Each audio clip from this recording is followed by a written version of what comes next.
Hello साथियों, नमस्कार। Super selection academy के यूट्यूब चैनल पर आपका स्वागत है। मैं हूं विकास तिवारी।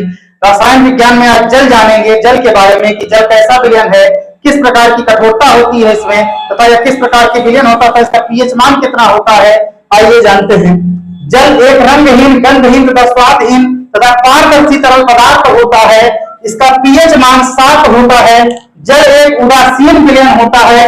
जल में हाइड्रोजन तथा ऑक्सीजन के अणुओं से मिलकर बना होता है। इसका रासायनिक सूत्र होता है H2O, जिसका अनुपात 2:1 के अनुपात में ये बटे होते हैं।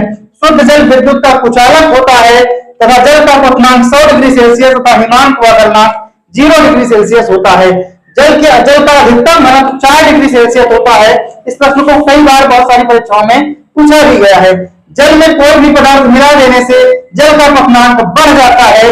जल को कीटाणु रहित करने के लिए लाल दवा KMnO4, जिसका रासायनिक सूत्र होता है तथा रासायनिक नाम होता है पोटेशियम परमैंगनेट तथा ब्लीचिंग पाउडर का प्रयोग किया जाता है CaOCl2, कैल्शियम बाइकार्बोनेट का प्रयोग किया जाता है। सोडियम कार्बोनेट डालकर भी जल की स्थायी तथा अस्थायी दोनों प्रकार की कठोरता को दूर किया जा सकता है।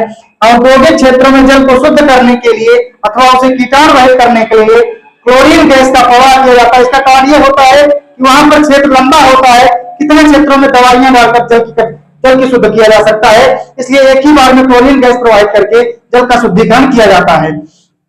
औद्योगिक क्षेत्रों में तथा जल को शुद्ध करने के लिए फिटकरी का भी प्रयोग किया जाता है। फिटकरी डालकर भी जल को शुद्ध किया जाता है। पहले जब गांव में कुआं होते थे तो वहां पर बरसात के समय में जो डॉक्टर होते थे, इनके दवाई दी जाती थी और ब्लीचिंग पाउडर का पाउडर के रूप में छिड़काव किया जाता था कुएं में जो कीटाणु रहित होते उनके जल को शुद्ध करने के लिए।